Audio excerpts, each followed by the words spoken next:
Rule number 29 से मुझे आज की क्लास शुरू करनी थी, तो ध्यान से सुनो। टोंग्स, मार्कर बदल लेती हूं, इस पे दिखेगा नहीं है। टोंग्स कहते हैं चिमटे को, चिमटा घरों में महिलाएं इस्तेमाल करती है ना रोटी सेकने के लिए, और बहुत बार घरों में महिलाएं चिमटे का, टोंग्स का इस्तेमाल करती हैं अपने बच्चों को सेकने के लिए भी, तो उसी को इंग्लिश में कहते हैं टोंग्स, जिससे जरूरत पड़ने पर रोटी भी सेकी जाती है और बच्चों को भी सेका जाता है। कुछ तो बेचारे पति भी इतने गहरे प्यार में डूबे होते हैं कि उनकी भी सिकाई चिमटे से हो जाती है। तो चिमटा मल्टीपर्पज चीज है और उसको इंग्लिश में कहते हैं टोंग्स। सीजर्स कैंची को कहते हैं, ट्राउजर्स पैंट को कहते हैं, शूज जूते, जुराबे, गॉगल्स चश्मे, शेड्स भी चश्मे और स्पेक्टेकल्स भी चश्मे। स्पेक्टेकल्स होते हैं नजर वाले चश्मे और शेड्स होते हैं धूप से बचाने वाले पर कलरफुल धूप से बचाने वाले चश्मे, और ये सिर्फ धूप से बचाने वाले चश्मे। देखो मैं आराम से बताती हूं, यहां तो स्पेस कम है। गॉगल्स का मतलब नजर वाले, सॉरी धूप, बाइक पे नहीं चलाते लोग, ब्लैक कलर के पहनते हैं स्टाइल मारने के लिए, टशन मारने के लिए, उन्हें गॉगल्स कहते हैं, ठीक है। धूल मिट्टी धूप से बचाना इनका मेन काम होता है। जबकि शेड्स, जो शेड्स होते हैं आपके, वो भी धूल मिट्टी धूप से ही बचाते हैं, पर थोड़े ज्यादा टशनी लोग पहनते हैं उनको, ज्यादा थोड़े ऐसे माचड़े टाइप के जो लोग हैं, भाई बुरा मत मानना, मेरे को सिर्फ समझाना होता है, कहीं एक आधा सोचो अरे ये क्या बोल रहे हो आप, है ना, ऐसा कुछ नहीं बोल रही हूँ, मुझे सिर्फ समझाना है कुछ इस तरीके से कि आपको जल्दी याद हो जाए। तो एक्स्ट्रा माचड़े टाइप के जो लोग होते हैं वो उन कलरफुल चश्मों को लगाते हैं, और कलरफुल चश्मे यानी काम तो उनका भी धूल मिट्टी धूप से ही बचाना है, पर वो बाहर से रंगीन होते हैं, मतलब ग्रीन ब्लू येलो ऐसे सतरंगी से होते हैं ना बाहर की तरफ से, उन्हें शेड्स कहते हैं, यानी रंगीन लोगों के रंगीन चश्मे हैं, यूं कहते हैं लोग, रंगीन लोगों के रंगीन मिजाज, मैं कह रही हूँ रंगीन लोगों के रंगीन चश्मे, तो उनको शेड्स कहा जाता है। और स्पेक्टेकल्स होते हैं पढ़ाकू लोगों के चश्मे। तुम सबके मुझे फेस तो नहीं दिखता है, तो पढ़ाकू लोगों जो चश्मे लगाते हैं ना एकदम ऐसे मोटे मोटे नजर वाले चश्मे, उनको कहते हैं स्पेक्टेकल्स। हाँ, जिसमें दो पार्ट हो। बाइनोक्यूलर्स दूरबीन को कहते हैं, पता होगा। अमेंड्स सुधार को कहते हैं, अब इसमें कोई दो पार्ट नहीं है। देखो मैं ना कोई वो बात बताती ही नहीं हूं जो कहीं पे फेल हो जाए, है ना, तो हम शब्द को ही सीख लेंगे। अब इन बच्चों ने क्या लिखा है, जिसमें दो पार्ट हो। अमेंड्स का मतलब तो सुधार या भुगतान होता है, उसमें कहा दो पार्ट है, तो बेटा एक्सेप्शन को एक्सेप्शन की तरह ही पढ़ेंगे तो अच्छा लगेगा, इन शब्दों को शब्दों की तरह ही सीखो। मूवेबल्स, वैल्यूएबल्स तो कीमती, और मूवेबल्स चीजें, जैसे मैं मूवेबल हूं भाई, अभी इतनी मोटी नहीं हुई हूं कि इधर के उधर रखना थोड़ा औखा और मुश्किल काम हो जाए, अभी मैं मूवेबल हूं, है ना। कुछ लोग या कुछ वस्तुएं मूवेबल नहीं होती हैं। स्वीट्स मिठाइयों को कहते हैं, अर्निंग्स बचत को कहते हैं, रूइंस बर्बादी को। आम से एक इंपॉर्टेंट शब्द है खैरात को कहते हैं, खैरात या भीख कह लो। देखो इसके भी दो हिस्से नहीं है, है ना, तो ऐसे मत करो कि दो हिस्से हैं। वही ग्लासेस, जो स्विमिंग के लिए चश्मे पहनते हैं, उन्हें कहा जाता है, बहुत सारे बच्चे तो गॉगल्स को ही ग्लासेस कह रहे होते हैं, बहुत सारे बच्चे तो गॉगल्स को ही क्या कहते हैं, ग्लासेस कह रहे होते हैं। सेविंग्स भी बचत को कहा जाता है। ये सारे शब्द जहां भी दिखाई दें, ये सारे के सारे काउंटेबल प्लूरल हैं बच्चों, ये सारे के सारे कैसे हैं, काउंटेबल प्लूरल। ये सारे के सारे कैसे हैं, काउंटेबल प्लूरल, यानी कि इनकी वर्ब कैसी आएगी, प्लूरल, और ये इसी फॉर्म में प्लूरल है, एस या ईएस हटाने की कोई जरूरत नहीं है। इनमें से किसी भी शब्द के पीछे से एस या ईएस कभी भी नहीं हटेगा। तो ये सारे शब्द जहां भी दिखाई देंगे ये कैसे हैं भाई, काउंटेबल प्लूरल हैं, इनका कभी एस या ईएस नहीं हटाना है, और वर्ब हमेशा प्लूरल लगेगी। लिखो कमेंट सेक्शन में, वर्ब हमेशा प्लूरल लगेगी। और ध्यान से सुनना, अगर इनमें से किसी के भी पहले लिख दोगे अ पेयर ऑफ, अब पेयर ऑफ, तो वर्ब सिंगुलर हो जाएगी भाई। मम्मी पापा बोलोगे तो दो लोग हैं, कपल बोलते ही एक हो गए भाई, है ना। मम्मी पापा बोला दो, कपल बोला एक, तो जैसे ही पेयर बोला एक, जब तक गॉगल्स बोला दो, जब तक अमेंड्स बोला दो, जब तक सीजर्स बोला तब तक दो, और जैसे ही अ पेयर ऑफ लिख दिया वहीं पे आपकी वर्ब कैसी हो जाएगी, सिंगुलर हो जाएगी, क्योंकि पेयर का मतलब तो जोड़ी होता है, और जोड़ी के लिए वर्ब कैसी आती है, सिंगुलर आती है। इसमें एक शब्द ना लिस्ट में लिख नहीं रखा है, तो अगर कहीं नोट्स बनाते हो तो नोट कर लो, वेजेस भी इसी में आता है। वेजेस की भी वर्ब प्लूरल होती है, बल्कि ये मैं रुक के ठहर के तुम्हें अच्छे से समझाती हूँ। वेजेस की वर्ब प्लूरल होती है जब वो मजदूरी के लिए इस्तेमाल हो। ध्यान से सुनना, बड़ा इंटरेस्टिंग कॉन्सेप्ट है, बहुत तुम्हारे बहुत जगह काम आएगा आप सबको। सुनो, मैंने कहा वेजेस भी काउंटेबल प्लूरल माना जाता है और वर्ब प्लूरल लेता है, लेकिन जहां पे इसका अर्थ है मजदूरी। मजदूरी का मतलब होता है जो एक दिन के बदले आपको पैसा दिया जाता है। जैसे मजदूर को मजदूरी मिलती है क्योंकि पूरा दिन काम करके वो 500 रुपए कमाता है। तो मजदूरी या वेजेस इस सेंस में आएगा तो वर्ब आएगी प्लूरल। कैसी आएगी? प्लूरल। अगर वेजेस मजदूरी के सेंस में आएगा, मेहनताना के सेंस में आएगा, पैसे के सेंस में आएगा, तो वर्ब कैसी लेगा? प्लूरल लेगा। लेकिन अगर वेजेस को, यानी इसका एक अर्थ और भी है जो है रिजल्ट, अगर वेजेस परिणाम के लिए इस्तेमाल होता है तो वर्ब सिंगुलर लेता है। यानी कि एक बच्चे को सेंटेंस पढ़ के ये समझ आना चाहिए कि वेजेस परिणाम को दिखा रहा है या वेजेस मजदूरी को दिखा रहा है। अगर वेजेस मजदूरी को दिखा रहा है तो वर्ब चलेगी प्लूरल। अगर वेजेस परिणाम या रिजल्ट को दिखा रहा है तो वर्ब चलेगी सिंगुलर। अब पता कैसे चलेगा मैम, मजदूरी को दिखा रहा है या परिणाम को? ध्यान से सुनो, जब भी मजदूरी को दिखाएगा कुछ ना कुछ पैसा लिखना पड़ेगा ना, और पैसा नहीं लिख रहा तो वो रिजल्ट हो सकता है। शॉर्टकट है ये कॉन्सेप्ट, सबसे बड़ी चीज है शॉर्टकट, एकदम इजी मदद कर देता है तुम्हारी। मैंने कहा, देखो मैंने कहा, ध्यान से बोर्ड पे देखो, the wages of sin dash death. शायद ही कोई किताब होगी जिसने इस सेंटेंस को नहीं लिखा होगा वेजेस समझाते हुए, क्योंकि वेजेस यहां पे पैसे को नहीं दिखा रहा, वेजेस यहां पे रिजल्ट को दिखा रहा है। जैसे मैं आपको बोलूं, the wages of your efforts will be a good job. आपके एफर्ट्स का जो परिणाम आपको मिलेगा वो होगा एक अच्छी नौकरी। तो यहां वेजेस पैसे को नहीं दिखा रहा है, यहां वेजेस किसको दिखा रहा है? परिणाम को दिखा रहा है। तो जब वेजेस परिणाम को दिखाता है वर्ब सिंगुलर, जब पैसे को दिखाता है वर्ब प्लूरल। इस सेंटेंस का मतलब क्या है? इस सेंटेंस का मतलब है जो पाप करोगे ना उसका परिणाम क्या मिलेगा? मृत्यु। जो हम इस दुनिया में पाप करते हैं उसी के फल स्वरूप हमें मृत्यु दी जाती है। यानी अगर हम पाप कम करें तो हम कभी ना मरें। हाँ, पाप कम करें और कभी ना मरें। जितने ज्यादा पाप करोगे उतनी जल्दी मरोगे, जितने कम पाप करोगे उतना लंबा जियोगे, है ना। ये कहावत है, कहावत भी कहना गलत है, ये किताब में लिखा है, बाइबल में भी लिखा है। The wages of sin is death. Proverb कह लो या सच्चाई कह लो, तो पापों का परिणाम मिलता है जी मृत्यु। तो जितना हो सके दुनिया में पाप को घटाने की कोशिश करें ताकि लोग लंबी लंबी उम्र तक जी पाएं। Last evening I went to the optician and bought spectacles. ये तो ठीक लग रहा है। Last evening I went to the optician. Optician का काम ही स्पेक्टेकल्स बेचना है, तो बिल्कुल सही है। My father gave me a pair of binoculars होना चाहिए, क्योंकि ये शब्द बिना SEIS के इस्तेमाल नहीं हो सकता। ये किस पेपर में आया वो मैंने पीछे लिखा हुआ है। द सीजर्स होना चाहिए। क्या लिख रखा है? सीजर। बिना एस के ये शब्द इस्तेमाल नहीं होता, हालांकि ज्यादातर लोग सीजर ही बोलते हैं बोलती हुई इंग्लिश में। Patrick reached into the pocket of his trousers होना चाहिए क्योंकि ट्राउजर भी बिना एस के यूज नहीं होता। टू पेयर ऑफ लग गया, पर होना तो शूज चाहिए। एक बात और सिखाती हूँ, देखो टू लग गया फिर भी पेयर है, पेयर्स नहीं हुआ है। टू लग गया फिर भी क्या है? पेयर है, पेयर्स नहीं हुआ है। ये थोड़ा डिफिकल्ट हो गया। चलो मैं ये कॉन्सेप्ट तुम्हें सिखाना चाहती हूँ, बोर्ड पे ध्यान से देखना। बड़ा ही इंपॉर्टेंट कॉन्सेप्ट है, बोर्ड पे नजर रखेंगे सारे बच्चे। नई बात है ये, रूल में नहीं आई है ये। देखो इंग्लिश कहती है एक लड़का बॉय। ध्यान मेरी तरफ ले आना, बड़ी इंपॉर्टेंट चीज है। इंग्लिश कहती है एक लड़का, कहना है बोलिए अ बॉय। ठीक है, एक लड़का हो गया बॉय, वन बॉय भी कह सकते हैं स्ट्रेस करने के लिए।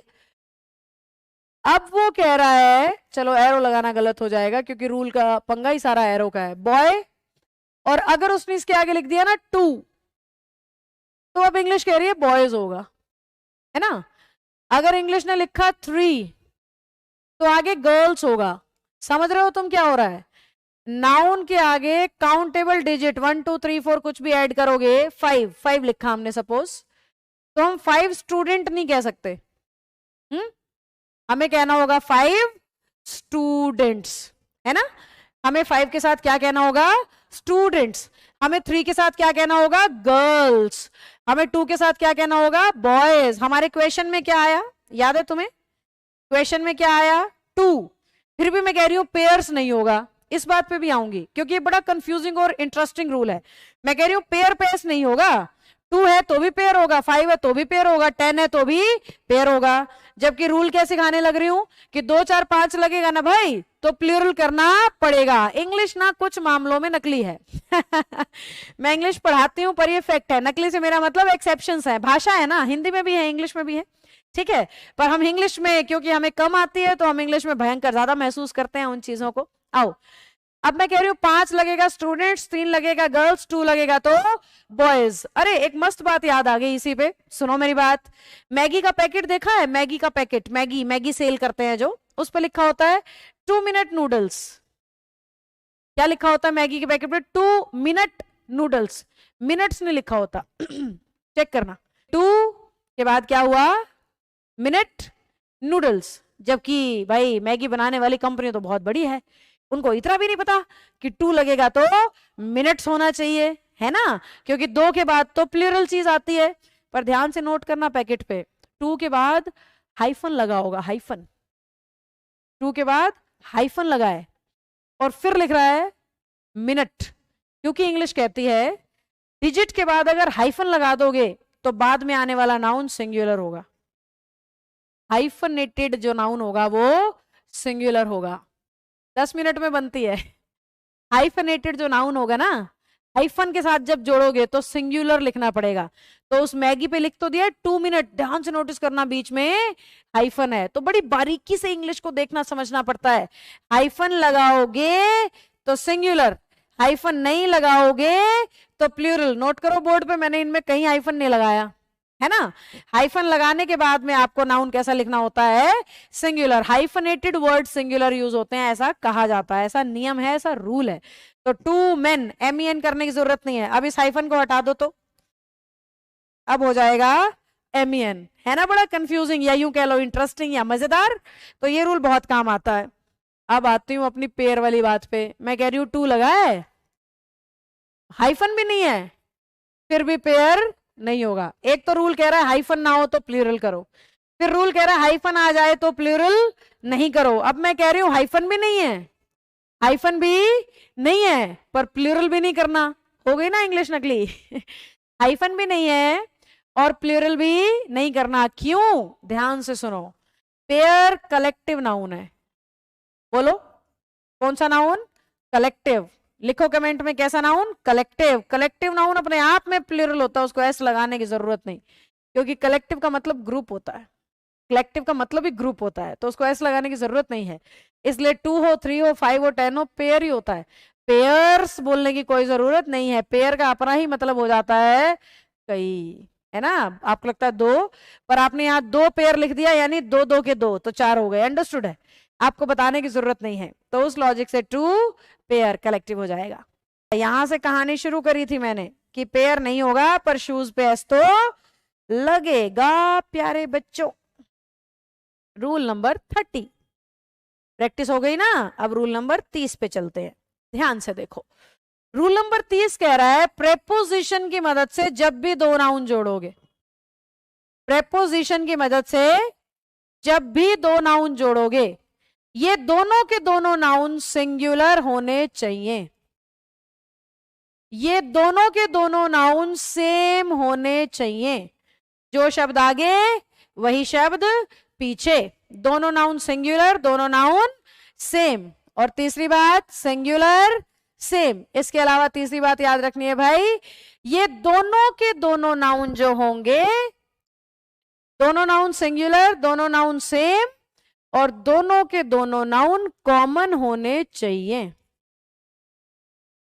दोनों के दोनों नाउन कॉमन होने चाहिए। कॉमन नाउन का मतलब कोई नया बच्चा जुड़ा है तो कोई एक ऐसा नाम जो उस जैसे सबको दिया जा सके। कॉमन का मतलब कोई एक ऐसा नाम जो उस जैसे जैसे इसे पेन बुला रहे हो, मुझे टीचर बुला रहे हो, इसे नाक बुला रहे हो, इसे कान बुला रहे हो, ये कॉमन नाउन है। एक नाम जो उस जैसे सबको, मेरे सामने बेंच है, कॉमन नाउन है, पंखा है, कॉमन नाउन है, एसी है, कॉमन नाउन है, घड़ी है दीवार पे, कॉमन नाउन है, बोर्ड कह लो, पैनल कह लो, कॉमन नाउन है। नाउन कैसा होना चाहिए? दोनों तरफ सिंगुलर, समझते हो? एक सेम, यानी जो आगे है वही पीछे, और साथ में कॉमन होना चाहिए। देखो मैंने ये चीज रूल में एक्सप्लेन भी करी है, क्या लिख रखा है?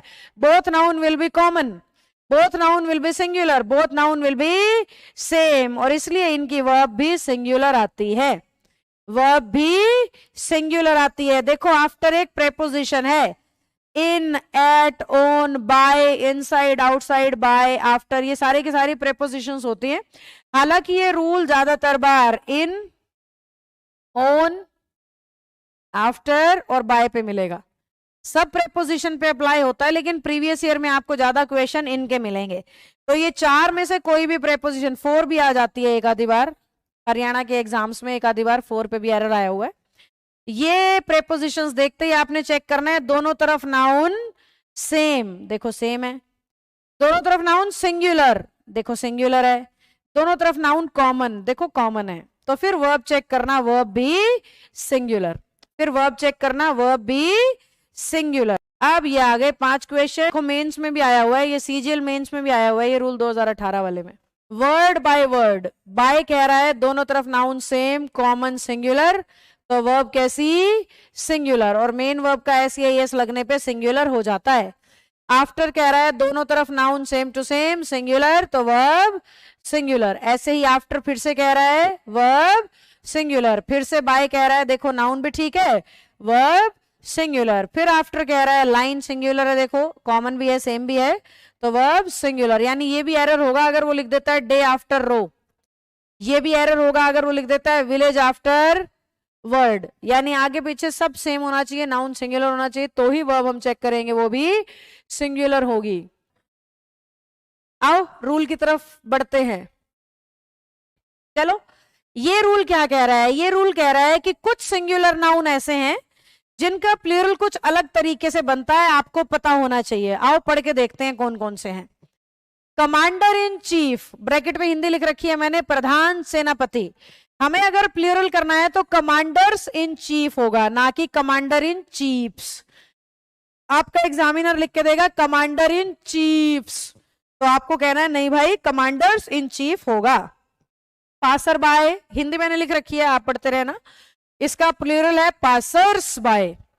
सन इन लॉ का प्लूरल है sons in law. Daughter in law का प्लूरल है डॉटर्स इन लॉ, हिंदी भी लिखी है, वो कैब सीखोगे आप। ब्रदर इन लॉ का प्लूरल है brothers in law. Father in law का प्लूरल है फादर्स इन लॉ। ऐसे ही मदर इन लॉ को कहेंगे मदर्स, यानी किसी की एक से ज्यादा सास है। अरे बाप रे क्या बोल रही हूं मैं क्या करूं, अब सिखाना है तो बोलना पड़ रहा है। मदर्स इन लॉ होगा। सिस्टर इन लॉ है तो सिस्टर्स इन लॉ होगा। यहां मैं कह सकती हूँ किसी की एक से ज्यादा सालियां हैं तो उसको आ जाएगा मजा, है ना, मजाक की बातें भाई। तो सिस्टर्स इन लॉ में तो हम खुश हो जाते हैं अगर सिस्टर्स इन लॉ मिल जाए तो। स्टेप मदर, स्टेप मदर्स, देखो अब तक पहले वाले पे लग रहा था, अब दूसरे वाले पे लग गया है। ये आपको पढ़ पढ़ के धीरे धीरे याद हो जाएंगे। चलिए, स्टेप मदर का मदर्स, स्टेप ब्रदर का ब्रदर्स, स्टेप डॉटर का डॉटर्स, लोकर ऑन दर्शक को कहते हैं, लुकर ऑन सॉरी, तो लुकर्स ऑन। देखो अब आगे वाले पे एस लग गया। बड़ी बारीकी से आपको ना 3-4 बार ये पढ़ना होगा, फिर ये धीरे धीरे याद हो जाएंगे। हैंगर ऑन का हैंगर्स ऑन, हैंगर ऑन कौन है? पिछलग्गू, चापलूस लोगों को कहते हैं। मेड सर्वेंट का मेड सर्वेंट्स, ये एसएससी में आया भी हुआ है। कोस्ट ऑफ माली, कवच, कवच, कोस्ट ऑफ माली, ये लो। कोर्ट मार्शल, फौजी अदालत, अगर इसका प्लूरल करना है तो कोर्ट्स मार्शल। नाइट एरेंट, शूरवीर, हिंदी लिखी है नाइट्स एरेंट। मेजर जनरल, तो क्या होगा? जनरल्स। किसी के आगे एस लग रहा है, किसी के पीछे, 3-4 बार पढ़ लेना ताकि आप सीख जाओ। स्पेंड थ्रिफ्टी, क्या कहेंगे? ज्यादा पैसा बहाने वाला आदमी, spendthrifts. Pickpocket, pocket मार, ठग को पिट पिक पॉकेट्स, पीछे एस लग रहा है देखो। Pickpurse, pickpurses. Footman, footman कहते हैं वर्दी पहनने वाले नौकर, जैसे आजकल के रेस्टोरेंट में दिखते हैं ना वर्दी पहने हुए नौकर। फुटमैन का MEN वाला मैन हो गया, देखो। पोस्टमैन का भी MEN वाला हो गया, बैगरमैन का भी MEN वाला हो गया, मैन सर्वेंट का MEN वाला हो गया, वेमेन सर्वेंट का ऐसे हो गया, है ना। लॉर्ड जस्टिस का लॉर्ड्स जस्टिसेस, देखो दोनों तरफ ऐसे लग गया। तो ये बहुत बड़ी लिस्ट है, बहुत बड़ी लिस्ट है। देखो नाइट टेम्पलर, कानून पढ़ने वाला विद्यार्थी, नाइट्स पे भी लग गया और टेम्पलर्स पे भी लग गया। लॉर्ड लेफ्टिनेंट, मुख्य नौसेना अधिकारी, लॉर्ड्स पे भी लग गया, लेफ्टिनेंट्स पे भी लग गया। मैन हेटर का देखो, मैन हेटर्स सिर्फ पीछे वाले पे लगा। विमेन लवर का विमेन लवर्स सिर्फ पीछे वाले पे लगा। मैन डॉक्टर का मैन डॉक्टर्स पीछे वाले पे। विमेन डॉक्टर का विमेन डॉक्टर्स पीछे वाले पे। मैन टीचर का मैन टीचर्स पीछे वाले पे। विमेन टीचर का विमेन टीचर्स पीछे वाले पे। फॉरगेट मी नॉट, नीले रंग का फूल होता है ये, जवान बच्चों के बड़े काम का फूल होता है ये, है। फूल लो और पार्टनर को दे दो, उसका मतलब अपने आप हो गया फॉरगेट मी नॉट। मुझे कभी मत भूलना। तो बहुत सारे फूल होंगे तो फॉरगेट मी नॉट्स। गो बिटवीन, देख लो अब कितनी उत्तेजक शरबत का मतलब है सीधा सीधा शराब, ठीक है। थोड़ा थोड़ा जेन्युइन भाषा में लिख रखा है उत्तेजक शरबत, मतलब ऐसा शरबत जो क्या करे, उत्तेजना पैदा कर दे। तो शराब ही है ना, वो मदिरा लिखा है उसके आगे भी, ताकि समझ में नहीं आए कि हिंदी क्या है। तो गो बिटवीन क्या है, मदिरा। शराब को कहते हैं इंग्लिश में गो बिटवीन, है ना। तो गो बिटवीन होता है शराब, शराब को कहते हैं, अल्कोहल को गो बिटवीन कहते हैं, और गो बिटवीन बड़ी सारी शराब। टच मी नोट, ये छुई मुई का पौधा होता है, हाथ लगाओ मुरझा जाऊंगा, है, शर्मा जाऊंगा। टच मी नोट, प्लूरल क्या, प्लांट्स। ड्रॉबैक का प्लूरल ड्रॉबैक्स, और लॉकआउट का प्लूरल लॉक लुकआउट्स, सॉरी लुकआउट का प्लूरल लुकआउट्स। लो करो, 2 क्वेश्चन आए हैं स्क्रीन पे। ये लिख रहा है she does not get along with her sister in laws, तो होता ही नहीं है। अगर प्लूरल करना ही है तो कैसे करो, सिस्टर्स इन लॉ। अब ये आर हमें सीधा सीधा कह रहा है डॉटर इन लॉ एक से ज्यादा है, तो क्या होना चाहिए, डॉटर्स इन लॉ, है ना। तीसरा, ऑल द गर्ल स्टूडेंट्स होना चाहिए, दोनों पे एस लगाने की कोई जरूरत नहीं है। ये आर कह रहा है मदर्स इन लॉ होना चाहिए भाई। पासर्स बाय आया था ना, पासर्स बाय होता है प्लूरल, पासर बायज नहीं होता है। चलो